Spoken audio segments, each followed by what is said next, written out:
बच्चे और बच्चियों, तुम्हारे देश की महिमा, जो अनामी पुरुष है, जितनी गिनती भारतवर्ष में वो सब खत्म, और भी गिनती उसमें जोड़ दो वो भी खत्म। ये अनामी पुरुष की ये काया कितनी बड़ी है, सब गिनतियां खत्म, इतनी बड़ी उनकी काया। तो जो विस्तार होगा उनका वो बहुत बड़ा हो, उसी से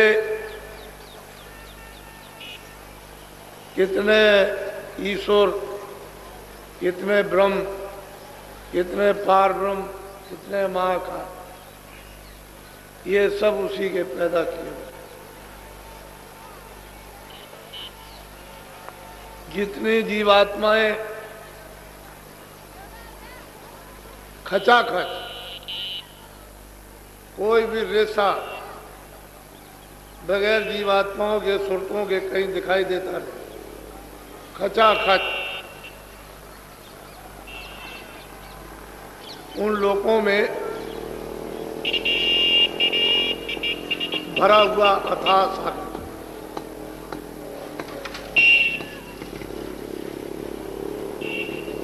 जो वहाँ की जो सुरतें वहाँ रहती हैं,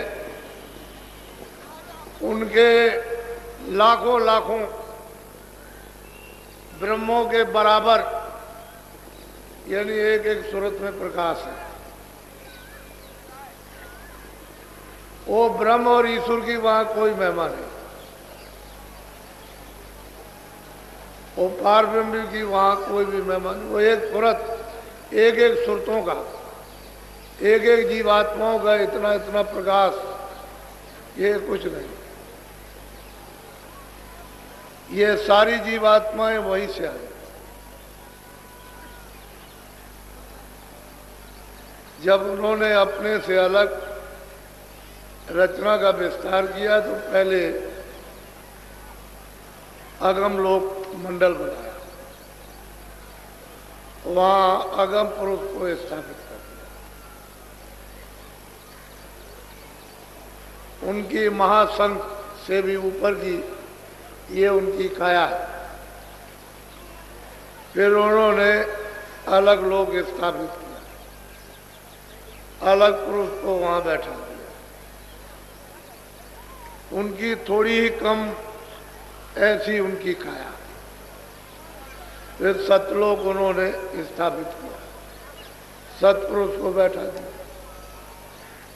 ये अनामी पुरुष ने ये तीनों लोगों की अपनी स्वेच्छा से स्थापित की, और वो तीनों लोग एक रस है,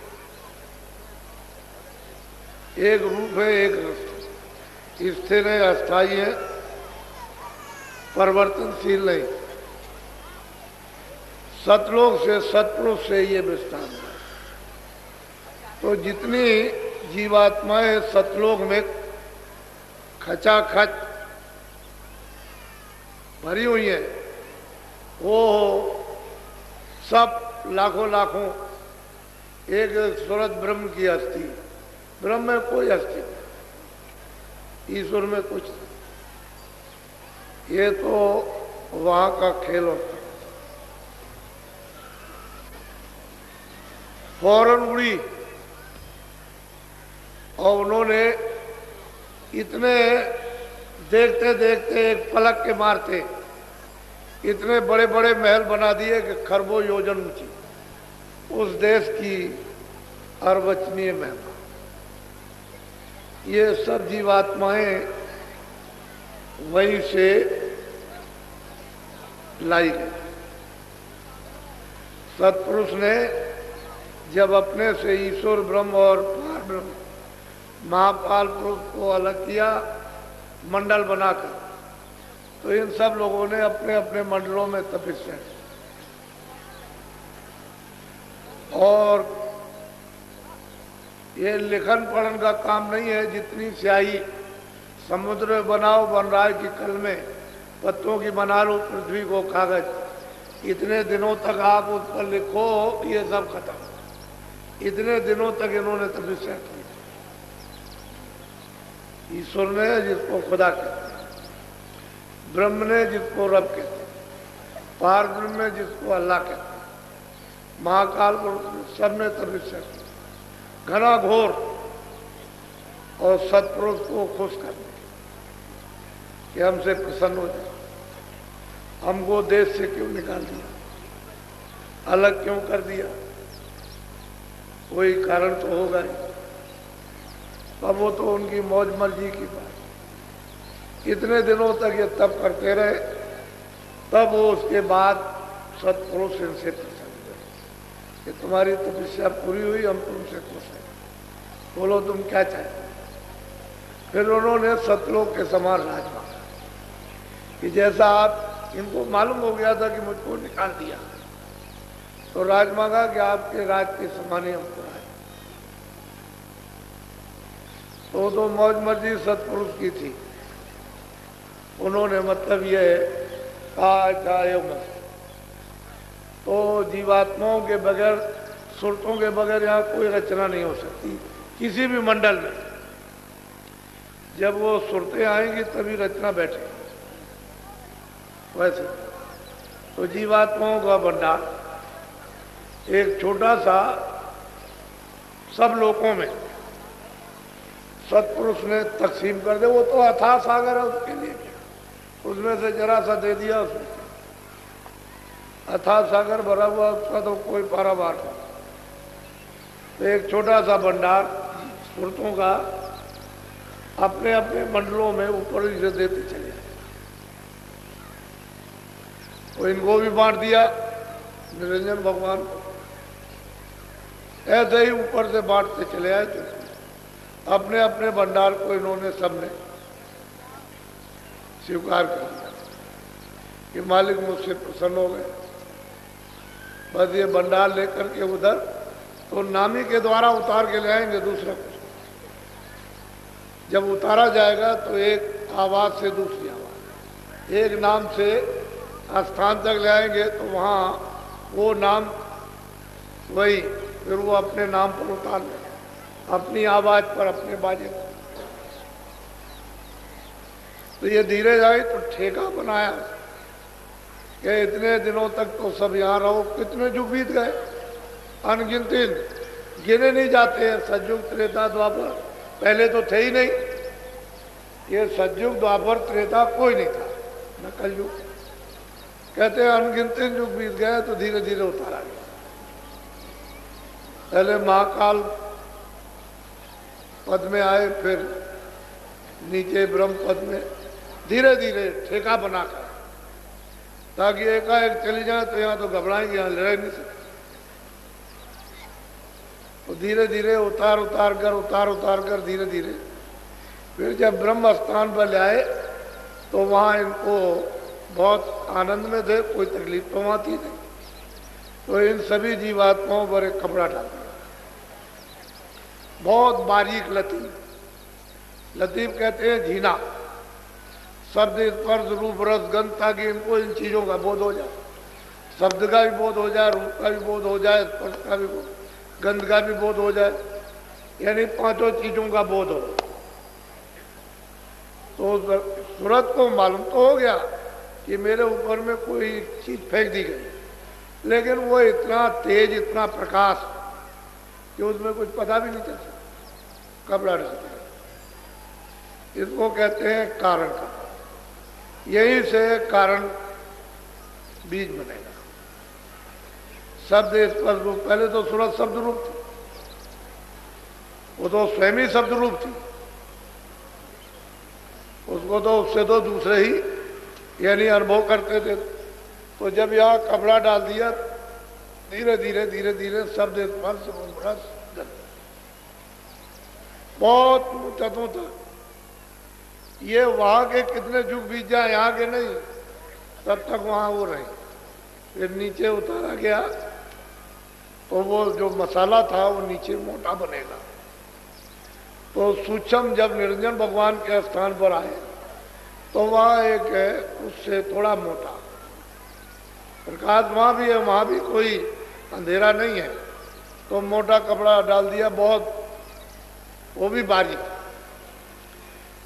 शब्द स्पर्श रूप रसगंध और मन बुद्धि चित्त और अहंकार, बस 9 तत्व। ऊपर 5 तत्वों का नेतृत्व, ये मंडल है इनके, ब्रह्म के और ईश्वर के अलग अलग। ईश्वर का मंडल अलग है और ब्रह्म का अलग अलग मंडल है इनके, बहुत बड़े बड़े।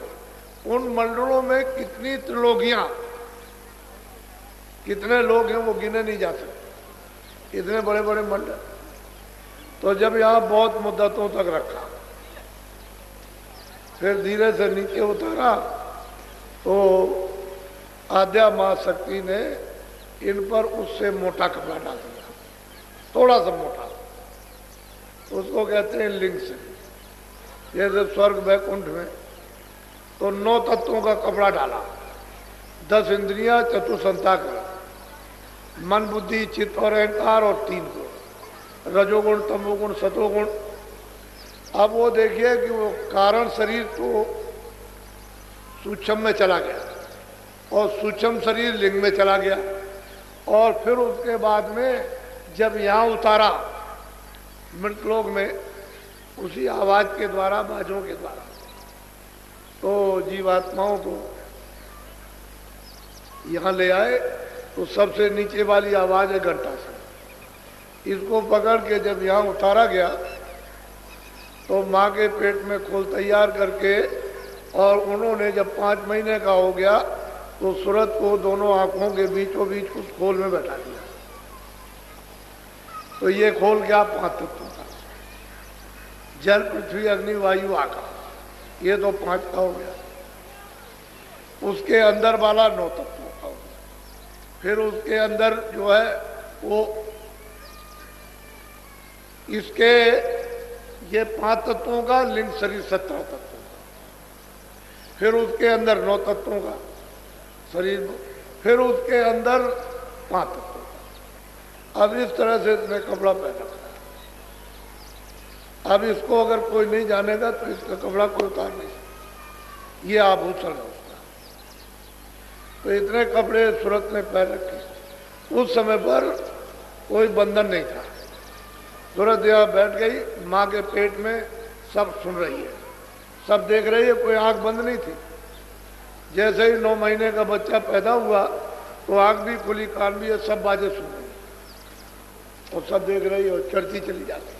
उसे रोक टोक नहीं है, चढ़ जाती है। इसको उतार दिया, छोड़ दिया, फिर उसने लिंग को उतारा, उसको छोड़ दिया, फिर उसने सूचक को उतारा, छोड़ दिया, कारण को उतारा, छोड़ दिया, चली जा रही। और रोज दरबार में सतलोक में हाजिरी से सब जितनी भी ये सुरतें जीवात्माएं सब रोज जाती थी। उस समय जाने आने का कोई बंधन नहीं। अब इनको कहा गया कि भाई तुम गंदगी ये अपनी छोड़ देना, गंदगी को पास न रखना वहीं। तो जो सुरतें यानी मतलब गंदगी छोड़ दी, सर से निकल गई। इनकी अवध रखी 1 लाख बरस, तो बहुत चली गई वापस, वो कम नहीं गई, बहुत गई। लेकिन जब ये मालूम हुआ कि सब चली जाएंगी तो निरंजन भगवान ने फिर अब इनके लिए रोक टोक खड़ी कर दी। फौरन उन्होंने शक्तियां पैदा करके और उनका जन्म दिलवा दिया और उनको आदेश दे दिया कि जंगल में चले जाओ घोर तपस्या। वो चले गए ब्रह्मा विष्णु महादेव और वहाँ 20,000 वर्ष तप किया। फिर उनको जब समाधि लगाई तो उनको देववाणी हो गई कि तुम चारों वेद विधान बना। बस यही से सब बंधन हो गए। ये कूड़ा कचड़ा, ये सब पाप का पुण्य का, अच्छे का बुरे का, न्याय का न्याय, सत्य असत का, सब ये पड़ेगा। क्योंकि उस समय तो आँख खुली थी, कान खुले थे, रास्ता कुछ बंद नहीं था, नाक भी खुली, जाते थे आते थे। बस इतना ही था कि जा रहे आ रहे अपना घोंसला देखे हुए, फौरन उतर के आए, अपने घोंसले में आ गए। ये उनका घोंसला था, पंचभौतिक शरीर। लेकिन जब अवध पूरी होगी तब चले जाए।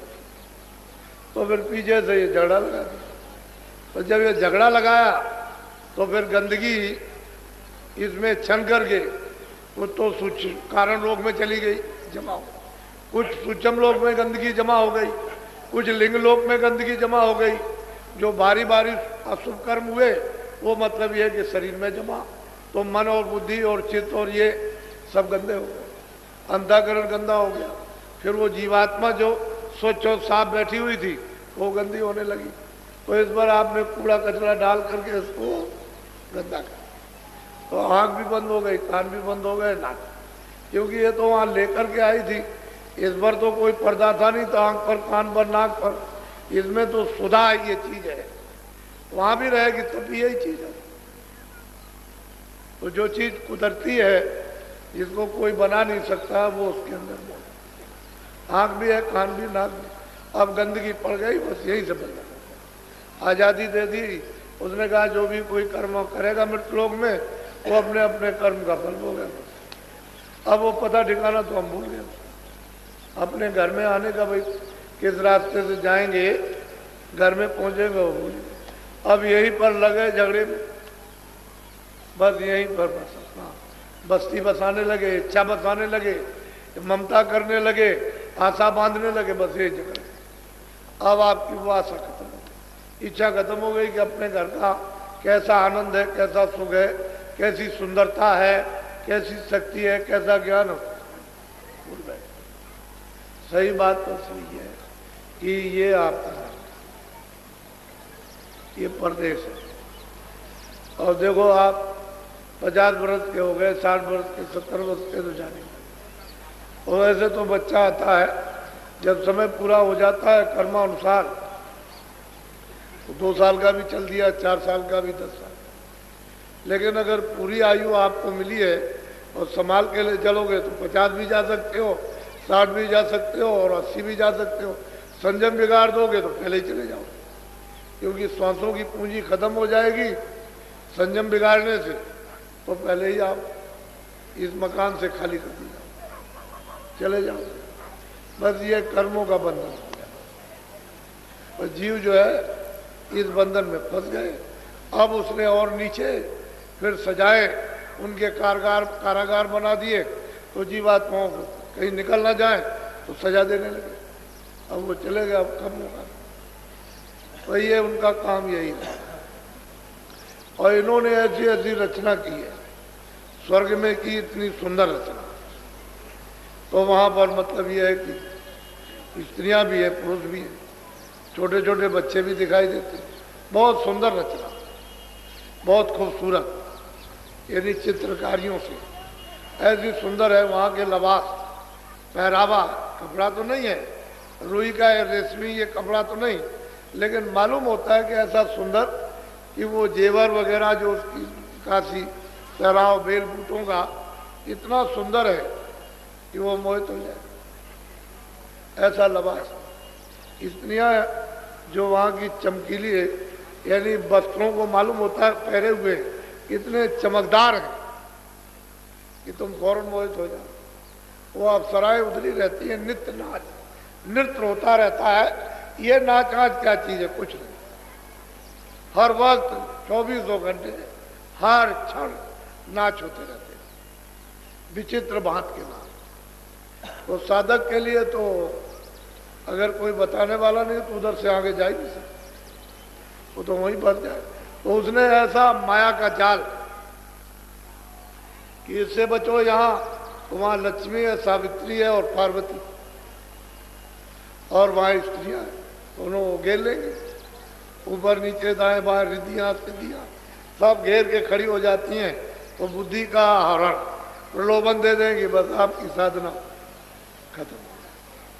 ऊपर जाइए तो आध्यात्म आ सकती, उसका इतना बड़ा लोक है कि मतलब यह है कि कितने, मतलब यह है कि करोड़ों कि 1 2 4 10 20 करोड़ नहीं, कितने करोड़ों का लंबा मैदान, उसमें औरतें ही औरतें।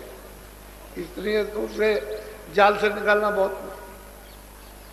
ये स्वर्ग वैकुंठ में कुछ नहीं है, जो आद्या महाशक्ति लोक में जो देवियां हैं, ऊपर में पुरुष है, निरंजन भगवान विराज, वो काहे को जाने देंगे किसी को। उनके ऊपर में वो माया वो सबको रोके रहती है, उसका भी माया रूप, स्त्री का रूप है वो भी।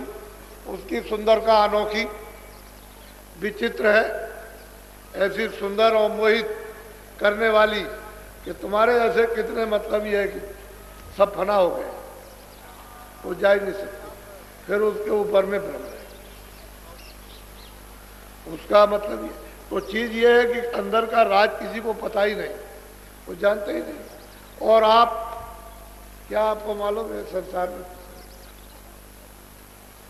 आप जब तक महात्मा नहीं मिलेंगे ये जीव बेचारा क्या कर सकता। वही सूरत है जो हजारों लाखों करोड़ों ब्रह्मों की वो शक्ति और प्रकाश रखती थी, आज वो बूंद रूप से एक जर्रा एक कण उससे भी छोटी, हजारों गुणा कड़के कर दी जाए उससे भी छोटी, वो मतलब ये है कि वो सूरत हो।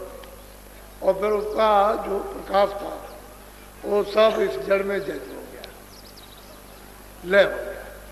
अब बिना महात्मा महापुरुषों के इसको कोई समेट भी नहीं सकता, क्योंकि उनको मालूम है कि कहाँ बैठी है, उनको पता है इसमें क्या है, आँख भी है, कान भी है, नाक भी है, ये बरामद ये समेटी कैसे जाएगी, उधर से खींची किस तरह से जाएगी, प्रकाश सिमट करके कैसे आएगा, ये उनको मालूम है। योगी योग करते रहे वो भी बेकार हो, उससे भी कोई लाभ नहीं। प्राणायाम किया नीचे से तो यहाँ आंखों के सामने आएगा वो, फिर यहाँ से ऊपर जाना तो वो मेहनत 60 बरस 70 बरस 80 बरस की बेकार हो गई, क्योंकि यहीं तक आना नीचे से फिर ऊपर जाना।